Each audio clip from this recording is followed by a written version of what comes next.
Kabar bahagia menyelimuti negara tercinta. Timnas Indonesia resmi melangkah ke putaran keempat kualifikasi Piala Dunia 2026 zona Asia. Meskipun sempat kena bogem telak 6-0 dari Jepang di laga terakhir, yang penting tiket lolos udah dikantongi nih. Dan yang bikin makin heboh, kemenangan penentu lawan Tiongkok kemarin disaksikan langsung oleh Pak Presiden. Hoki beliau kayaknya nular deh, soalnya 2 kali nonton langsung, 2 kali juga Indonesia menang. Presiden vibes undefeated. Gelo. Kemenangan ini bukan cuma soal skor, ini bukti bahwa Indonesia udah layak main di level tinggi Asia. Bahkan saking senengnya, pemain-pemain timnas dapat hadiah jam Rolex dari Pak Presiden. Beneran Rolex bro, bukan KW Super. Untungnya meskipun sempat dibantai Jepang, jamnya nggak diminta balik. Coba kalau iya, bisa jadi Rolex paling sedih di dunia nih.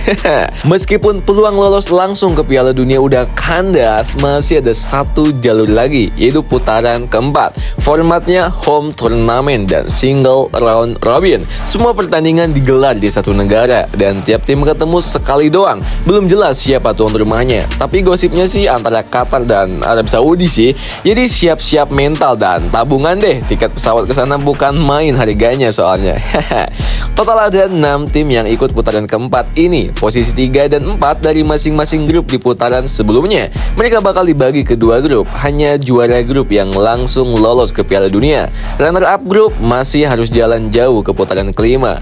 Jadi kalau bisa jadi juara grup, jangan jadi penghuni dasar klasemen yang cuma ikut nonton doang ya. Sekarang waktunya bedah calon lawan. Siapa tahu ketemu. Jadi bisa siapin strategi plus mental baja kan.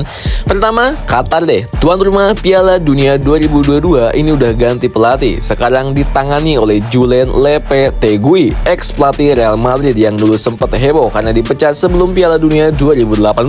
Tapi Doi udah langsung kasih impact, menang 1-0 lawan Iran. Walaupun sempat dihajar Uzbekistan, Qatar tetap jadi lawan serius. Apalagi mereka punya Akram Afif dan Almoz Ali yang lincah dan doyan bikin repot. Plus jangan lupa, Qatar ini langganan anak emas AFC, masih segar diingatan. Waktu di AFC U23, Indonesia digempur keputusan wasit absurd sampai banjir kartu. Sebelum senior aja udah berasa, apalagi nanti gitu kan. Kedua, Arab Saudi. Nah ini unik nih, udah ketemu 2 kali di putaran sebelumnya. Sekali imbang, sekali menang. Tapi itu zamannya Shin Taeyong. Sekarang udah eranya Patrick Kluivert. Jadi hitungannya mulai dari nol lagi deh. Di sisi lain, Herve Renard dari Saudi pasti lebih pede karena nggak perlu lagi hadapi pelatih yang pernah mempermalukan mereka. Apalagi Saudi di 3 laga terakhir itu tampil kokoh banget. Jepang yang bawa skuad utama pun nggak bisa nyetak gol ke mereka. Sementara Indonesia, ya kemarin bolanya masuk ke gawang sendiri sampai 6 kali. Bukan ujian, itu evaluasi semestelan sih. Ketiga, Irak.